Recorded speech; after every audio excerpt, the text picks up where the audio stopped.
Marine veteran Thomas Jacob Sanford rammed his vehicle into the front of the church during Sunday services, then shooting into the church before setting it on fire. Nigel Edge appeared in court via video link. He is charged with 3 counts of first-degree murder, 5 counts of attempted first-degree murder, and 5 counts of assault with a deadly weapon after authorities say he opened fire on Saturday night on a restaurant and bar in Southport. FBI agents executed a search warrant at the sniper's residence yesterday, and there found a collection of notes. First, I want to point out that one of these notes or papers, the sniper explicitly states, yes, it was just me. There's an epidemic going on right now in America, and it ain't got nothing to do with YNs. The strange part about it is, it feels like nobody wants to address it except black media and black content creators who keeps calling this stuff out.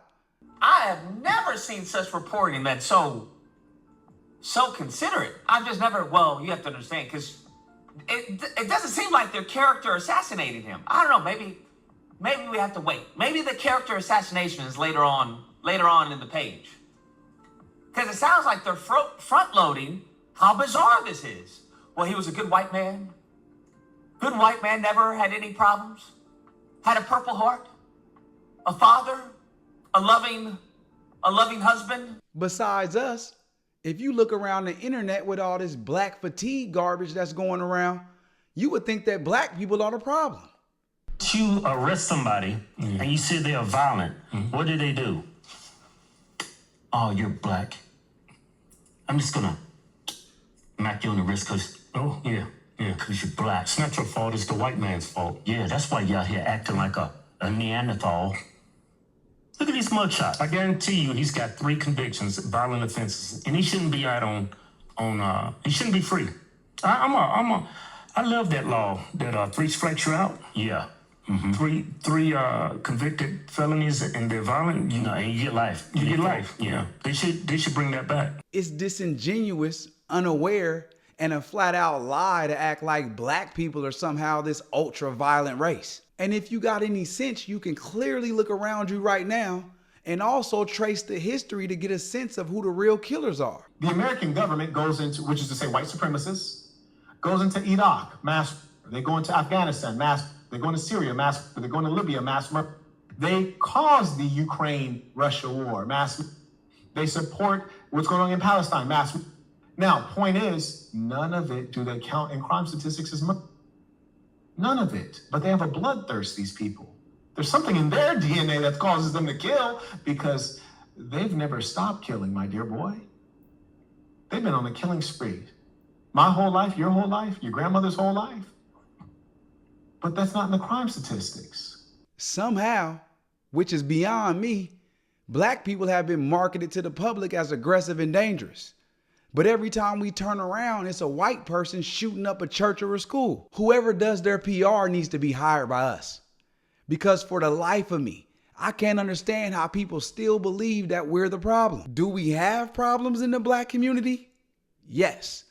Is there things we need to work on in the black community? Yes. But at this point, white people need to take their focus off us and get their shit together in their own community. From now on, I don't want to hear no white person talking about the ills of the black community until y'all start addressing y'all shit first. Big story on Action News tonight is the chilling new details in the brutal ambush of 5 police officers in York County. We've learned the identities of the 3 officers killed. One used to be with the Philadelphia Police Department. The 5 officers came under attack yesterday when they went to arrest 24-year-old Matthew Ruth for stalking his ex-girlfriend.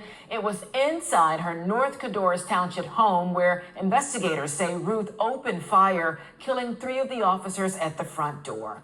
It lasted just 2 minutes and 6 seconds. He was armed with an AR-15 style rifle and a suppressor. The 2 other officers who were shot remain in critical conditions. Early Saturday morning in this quiet Tacoma suburb, sheriff deputies and SWAT served a search warrant and seized these guns.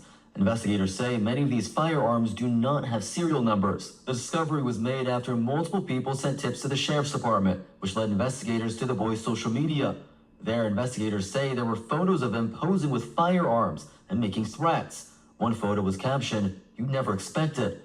They also say they found evidence in his room that indicate he had ideation to the mass shooting. There was an obsession with school shootings in terms of the markings that were on the walls and the photos that were hung up and the inscriptions that were found inside that room. This boy is now facing 3 charges: attempted threat to bomb or injure a school, unlawful possession of a firearm in the 2nd degree, and unlawful possession of fireworks. So far, his parents have not been charged, but of course that can all change as the investigation continues.